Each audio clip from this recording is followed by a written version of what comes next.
Radhe Radhe friends, আমি রূপা এসে পড়লাম আবার নতুন একটি ব্লগ নিয়ে। ফ্রেন্ডস, আজ আমি খিচুড়ি বানাবো।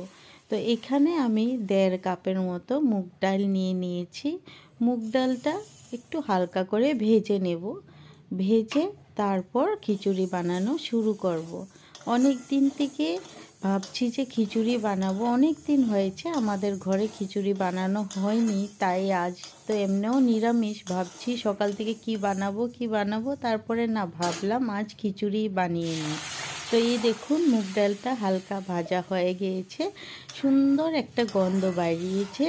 এখন আমি এই যে মুগ ডালটা ফুটতে দিব, জল দিয়ে দিয়েছি তো ফুটতে দেব। ফুটার পরে যে এই যে ফেনাটা বের হবে না, ফেনাটা ফেলে তারপর আমি মুগ ডালটা ভালো করে ধুয়ে নেব। স্কিপ না করে ভিডিওটা পুরা দেখুন, আশা করি আপনাদের অনেক ভালো লাগবে। তো ফ্রেন্ডস, এখানে হাঁড়ি বসিয়ে দিয়েছি জল দিয়ে।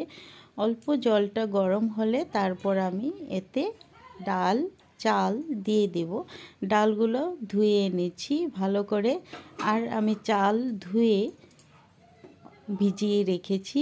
তো এই দেখুন চালও রেডি আছে। তো একটু উমলা গরম হয়েছে, তো আমি দিয়ে দিয়েছি ডাল। তারপর ডালটা ফুটে উঠলে আমি দিয়ে দেব চাল। নুনটা আগে দিয়ে দেব, কেন নুনটা আগে দিলে চাল আর ডালটা তাড়াতাড়ি সিদ্ধ হয়ে যাবে। হাফ যখন সিদ্ধ হয়ে যাবে তারপর আমি অন্য কিছু দিব, যা আছে আমার সবজি মশলা সব দিব। এখন শুধু নুনটা দিয়ে দিব। তো ফ্রেন্ডস, আজ আমি খিচুড়িটা সবজি দিয়ে বানাচ্ছি। কি কি সবজি কেটে রেখেছি অবশ্যই আপনাদেরকে সব দেখাবো। তো এই দেখুন চালটা দিয়ে দিচ্ছি। আপনারা যে পরিমাণে সবজি দিবেন চাল আর ডালটা আগেই বুঝে দিয়ে দিবেন, কেন সবজি দিলে চাল আর ডালের পরিমাণ একটু কম হতে হয়। আমিও ওই জিনিসটা মাথায় রেখে ওই হিসাবে চাল আর ডাল দিয়েছি। দিয়ে দিলাম নুনটাও, একটু লাড়িয়ে সিদ্ধ হতে দিব। ফ্রেন্ডস, সবজি আমি যা যা লাগবে আগের থেকেই কেটে ধুয়ে রেখে দিয়েছি। খিচুড়ির সঙ্গে না বেগুন ভাজা অনেক ভালো লাগে, আলু ভাজা অনেক ভালো লাগে। আজ আমি কিন্তু আলু ভাজা করব না, বেগুন ভাজা করব। এই দেখুন বেগুন কেটে আমি হলুদ নুন মেখে রেডি করে রেখে দিয়েছি। এখন আরেক চুলায় কড়াই বসিয়ে বেগুনগুলো আমি ভালো করে ভেজে নেব। অনন্ত আজ বায়না করছে ও বাঁধাকপির পকোড়া খাবে, তাই আমি বাঁধাকপি কুচি কুচি করে কেটে লবণ মেখে রেখে দিয়েছি। বাঁধাকপি চিপে বেসন হলুদ নুন কাঁচা লঙ্কা আদা সব কিছু দিয়ে মেখে তারপর বাঁধাকপির পকোড়া করব। তো এই দেখুন চাল আর ডাল যখন আধা সিদ্ধ হয়ে গিয়েছে, এখানে আমি দিয়ে দিয়েছি হলুদটা। তো এখানে আমি একে একে করে সব কিছু দিয়ে দিব। আজ আমি খিচুড়িতে বাঁধাকপি দিব, মিষ্টি কুমড় দিব, মূলো দিব আর আলু দিব। তো এই কটা সবজি আজ খিচুড়িতে দিব। এখানে কাঁচা লঙ্কা চিড়ে আর আদা কুচিয়ে রেখেছি। এখন আমি সবজিগুলো দিয়ে দিচ্ছি।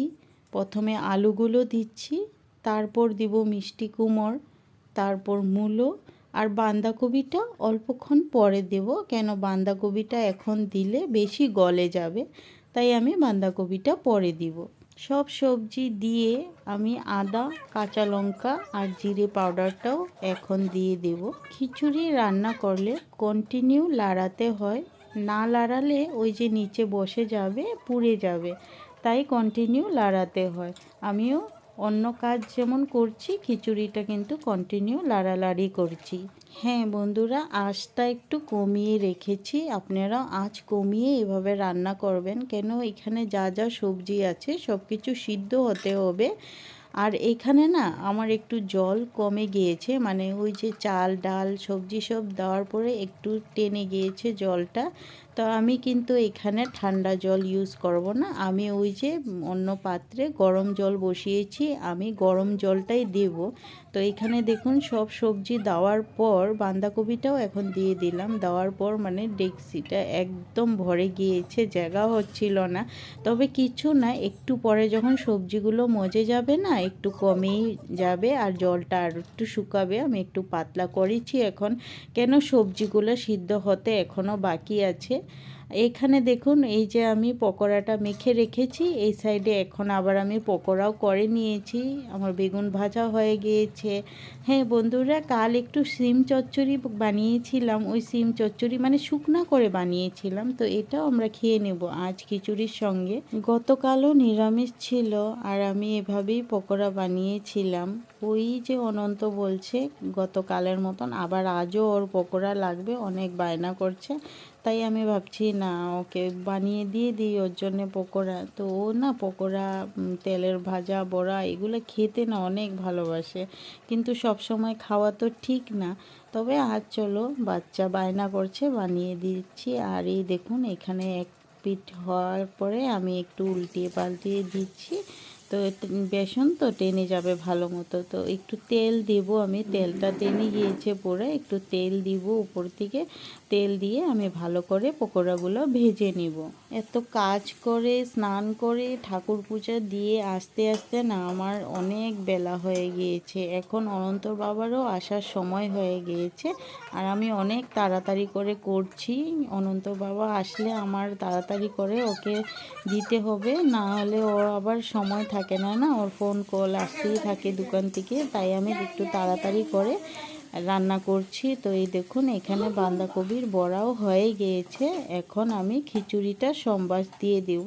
সম্বাসে বেশি কিছু দিব না, ওই শুকনো লঙ্কা, তেজপাতা, 5 ফোড়ন দিব, দিয়ে আমি সম্বাসটা দিয়ে দেব।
রান্না বান্না শেষ করে এই দেখুন থাল বেড়ে নিয়েছি, খিচুড়ি, বেগুন ভাজা, বাঁধাকপি বড়া আর সিমের চচ্চড়ি।